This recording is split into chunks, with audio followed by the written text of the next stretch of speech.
Hi book lovers, and welcome back to my channel. I am super excited for today's video because we're going to talk about some of my favorite books because they all contain my favorite trope, or one of my favorite trope, which is Marriage of Convenience. And I read many books with that kind of trope, and I thought I would do a recommendations list for you guys. I collected 10 books in total for this video, and I wanted to have a variety, so I have those 10 books in 4 genres, which are contemporary romance, dark romance, historical romance, and fantasy, but also romantasy. Also, I don't really make a difference between Marriage of Convenience and arranged marriage. This is sort of a recommendation for both. It kind of gives the same purpose to me, whether it was arranged or it's a convenience for the two people involved. For me, it's the same trope, although I know you can basically separate them, but for this video, we'll talk about both of them. Of course, I read so many others that I really love, but I thought I didn't want to make this video too long. So if you would ever like a part 2 of this recommendation video, then give this video a like, and I'll definitely do that in the future. But for now, let's jump to the recommendation part, and I will start with the contemporary romance. Also, most of the books I read with that kind of trope are contemporary romances. For the first book on this list, it's also the first book that I read with that kind of trope, and of course I had to recommend that one and also put it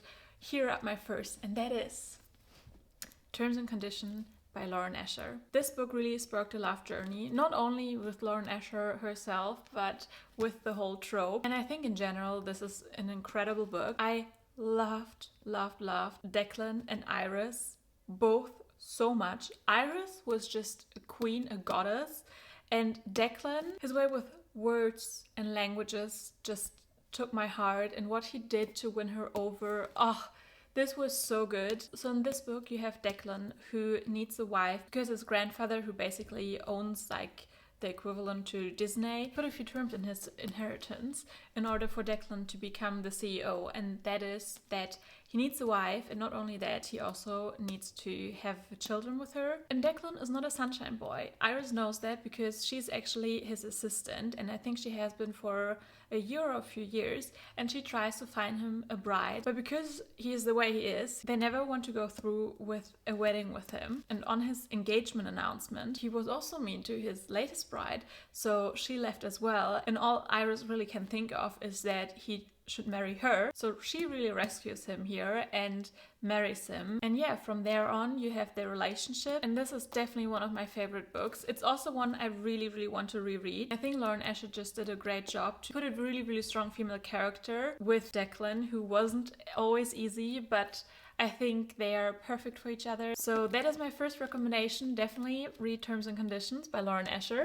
The next one is a quite common one. It's one that people always seem to think about when it comes to a Marriage of Convenience recommendation. And if you haven't read it yet, this is your sign to read it. And I'm talking about Marriage for One by Ella Mays. This book is so good. Like, this book does the trope so perfectly well. To me, this book is an absolute comfort read. This book felt like a warm hug. Like, when you don't feel good, read this book. So you have Rose and Jack, and Jack offers to marry Rose because the husband of her would inherit a building, like has a very good location and is worth a lot. And in that building that she always believed she would get, she wanted to open her own cafe. And they strike a deal that they marry so he could own the whole building, and she could also have her cafe down there as well, at least for like a year or something like that. And this book just spends a lot of time on this relationship, but I feel like that this really captured a romance so well. Like, you are there while they're falling in love. You can feel it through the pages. It has also one of the best tropes of he is taking care of her ever.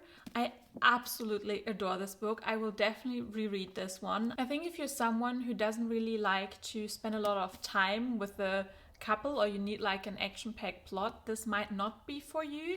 But if you really love to see romance and also see a relationship, I feel like often, you know, we like build towards a relationship, and then you may or may not have a third act breakup, and then they come back together, but you never really see those people like spending a lot of time together, how they would work as a couple.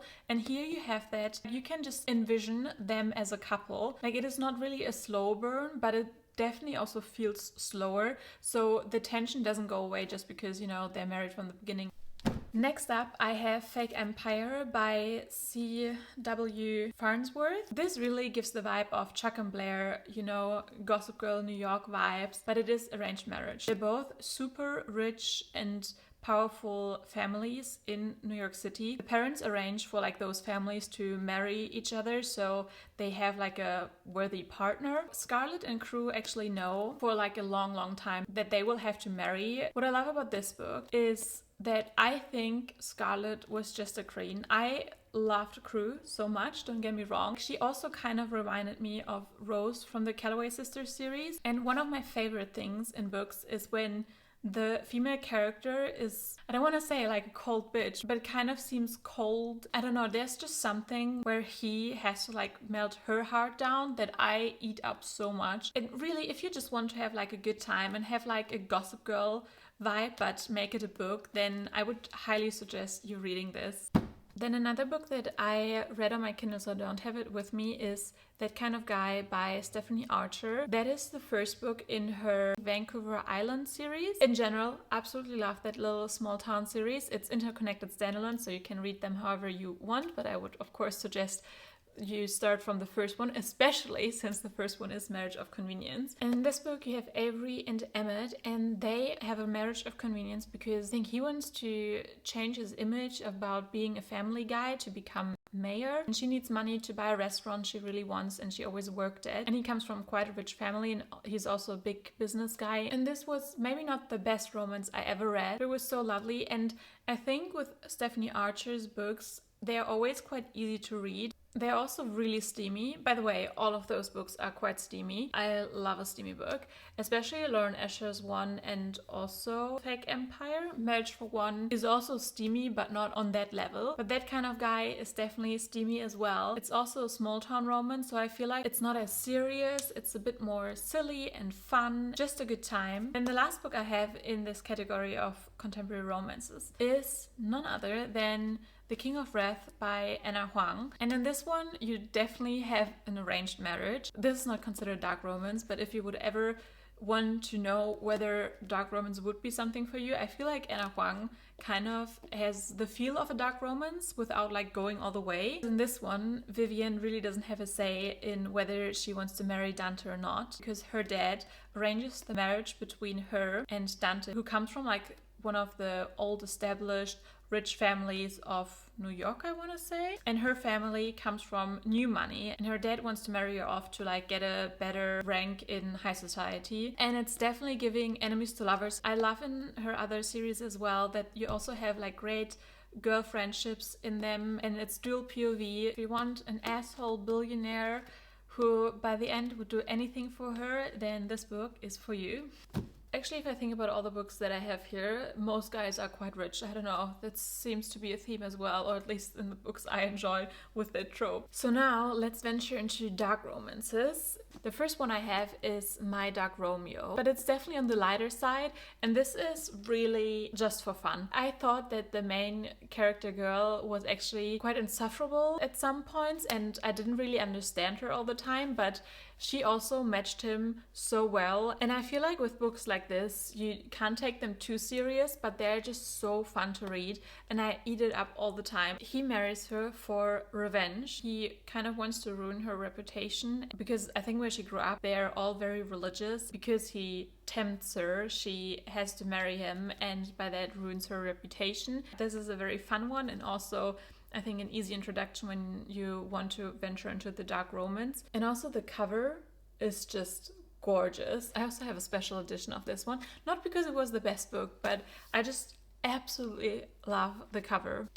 The other dark romance I have here is Twisted by Emily McIntyre. This is from the Never After series. They're all part of a series, but all standalones, like there's no interconnection. It is just that all the books in that series are retellings from fairy tales where the villain gets the girl, and they're not fantasies, so they're all rooted in like reality, but they take inspiration from different fairy tales. And this one you have Aladdin. So Jasmine is the daughter of this really rich, big business guy who has one of the biggest jewelry companies, and he doesn't want to give her the company directly, but rather her husband, although she hasn't married yet. The CEO, or like right hand of her dad, Julia, Julian wants the company. So he kind of forces Jasmine to marry him because she's in love with a servant boy, and Julian threatens to expose them, which would mean they could never be together. But if she marries him and he gets the company, and after a while she can go back to him or something like that. I'm not 100% sure what the arrangement exactly was, but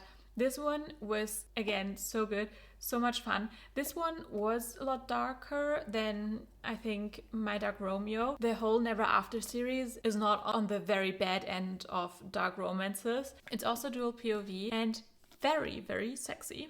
Next up we have historical romances, and I think what comes to mind is, of course, Bridgerton. I love the show, and the first season is Marriage of Convenience. So yeah, that was right up my alley. And I also read the book. For this video, I want to recommend you another one that I think is really, really good. And that is The Duchess Deal by Tessa Dare. And in general, I also read other books by Tessa Dare. I think she's a great author for historical romances. And in this one, you have the Duke Ash, who comes back from war and got into an accident with an explosion. So one half of him is like burned, and the people call him a monster because of that. And he was actually, prior to the war, engaged to this woman who then refuses to marry him, but he needs an heir. But because of his burned flesh and scars from the war, he thinks that no other woman would ever marry him. But then come along Emma, who comes from a greater family, but her dad threw her out, and now she's a seamstress and she really needs money, and they both have their own rules or terms to the marriage. And I think it's just such a great love story, especially with the guy who thinks himself also of a monster and has almost no worth anymore because of his war scars. If you want Marriage of Convenience in historical romance, it's definitely a good recommendation. So now we come to our last category, which is